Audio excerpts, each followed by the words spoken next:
अब हम बात करेंगे 1919 की, जब भारत ने एक नया मोड़ लिया।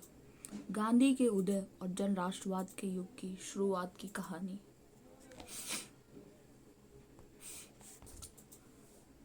प्रथम विश्व युद्ध के बाद एक राष्ट्र जो असंतोष की आग में सुलग रहा था।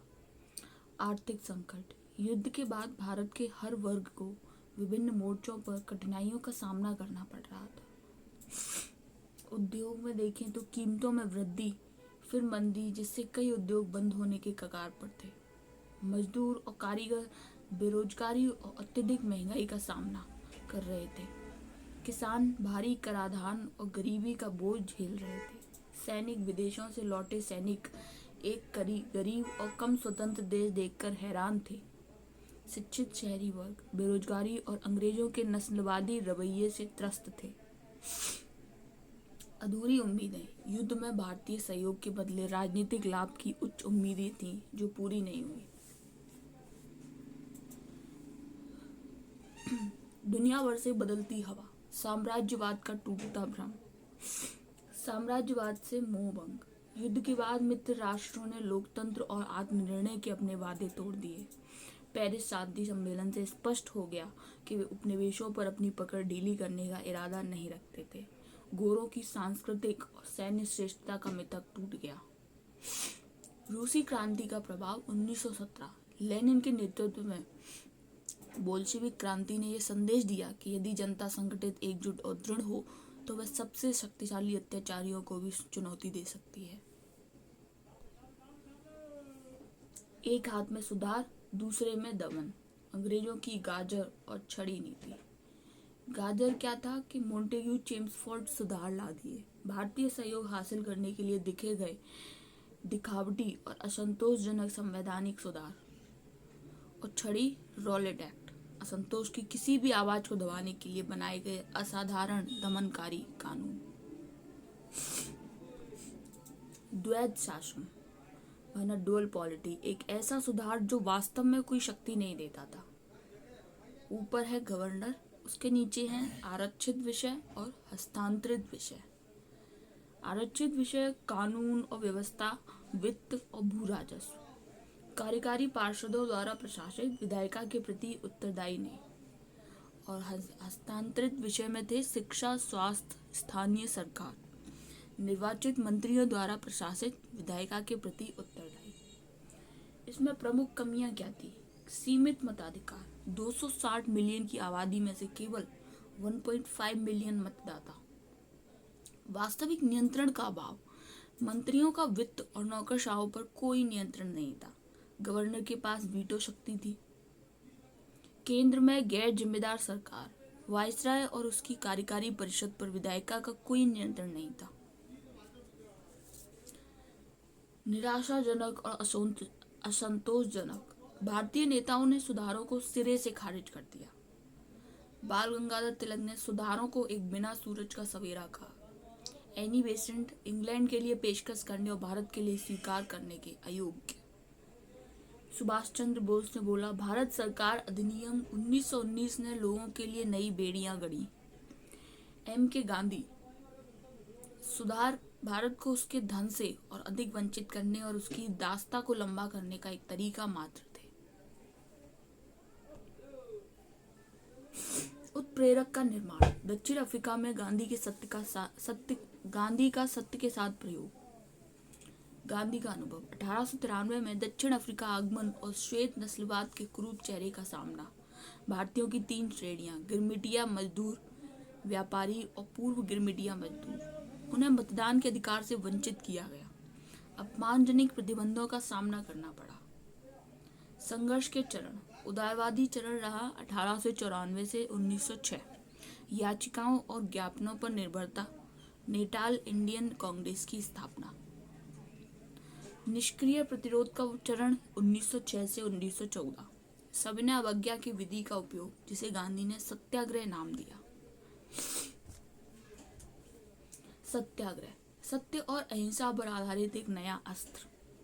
सत्याग्रह के मूल सिद्धांत। एक सत्याग्रही गलत के आगे नहीं झुकेगा, बल्कि हमेशा सत्यवादी, अहिंसक और निडर रहेगा। यह असहयोग और बहिष्कार के सिद्धांतों पर काम करता है। जैसे करों का भुगतान न करना। एक सत्याग्रही को अपने संघर्ष में कष्ट सहने के लिए तैयार रहना चाहिए। गलत करने वाले के प्रति कोई दुर्भावना नहीं, घृणा उसके स्वभाव के विरुद्ध होगी। केवल बहादुर और मजबूत ही सत्याग्रह का अभ्यास कर सकते थे, ये कमजोरों के लिए नहीं था। गांधी के लिए साधन साध्य से कम महत्वपूर्ण नहीं थे। सत्याग्रह का भारतीय परीक्षण। चंपारण, अहमदाबाद और खेड़ा में सफलता। पहला चंपारण सत्याग्रह 1917। पहला सविनय अवज्ञा। मुद्दा था कि नील बागान मालिकों द्वारा तिनकटिया प्रणाली के तहत जबरन नील की खेती। कार्यवाही, गांधी ने क्षेत्र छोड़ने के आदेश की अवज्ञा की। परिणाम क्या हुआ? तिनकटिया प्रणाली समाप्त हुई, किसानों को मुआवजा मिला। दूसरा अहमदाबाद मिल हड़ताल 1918। पहली भूख हड़ताल। मुद्दा प्लेग बोनस की समाप्ति पर कपास मिल मालिकों और श्रमिकों के बीच विवाद। कार्यवाही, गांधी ने श्रमिकों के संकल्प को मजबूत करने के लिए आमरण अनशन किया। परिणाम, श्रमिकों को 35% वेतन वृद्धि मिली। तीसरा था खेड़ा सत्याग्रह 1918 में पहला असहयोग। मुद्दा था कि फसल खराब होने के बावजूद सरकार द्वारा कर माफी से इनकार। कार्यवाही, गांधी ने किसानों से करों का भुगतान न करने को कहा। सरदार पटेल ने नेतृत्व किया। परिणाम, सरकार कर माफ करने और जब्त संपत्ति वापस करने पर सहमत हुई। जब सुधारों का भ्रम टूटा, दमनकारी रॉलेट एक्ट का आगमन। अधिनियम का विवरण।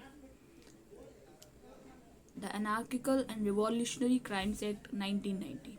देशद्रोही साजिश की जांच के लिए सर सिडनी रॉलेट की अध्यक्षता वाली समिति की सिफारिशों पर आधारित। मुख्य प्रावधान क्या थे कि राजनीतिक कार्यकर्ताओं पर बिना जूरी के मुकदमा या बिना मुकदमे के 2 साल तक कैद।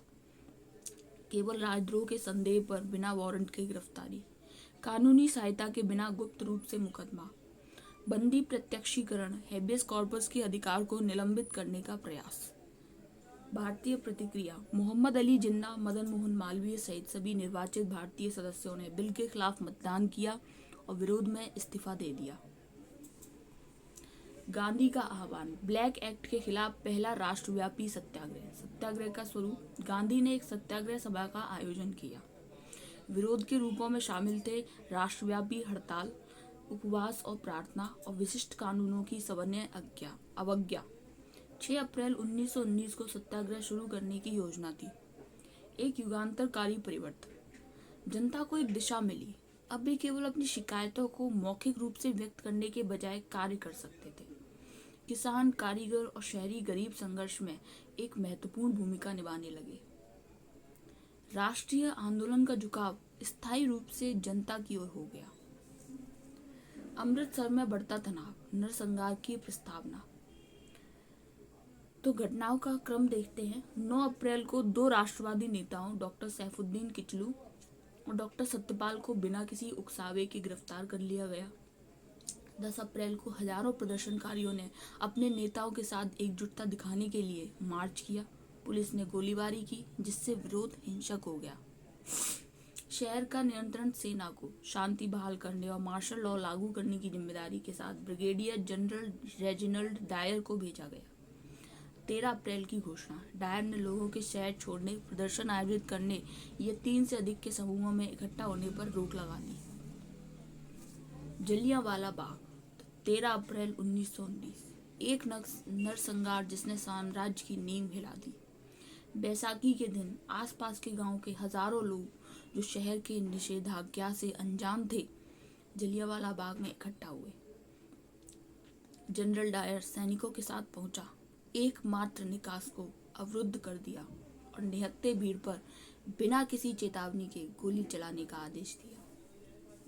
आंकड़े कहते हैं कि 1650 गोलियां चली, 379 आधिकारिक मृतक थे, 1000 से ज्यादा कांग्रेस का अनुमान मृतक और 1100 घायल।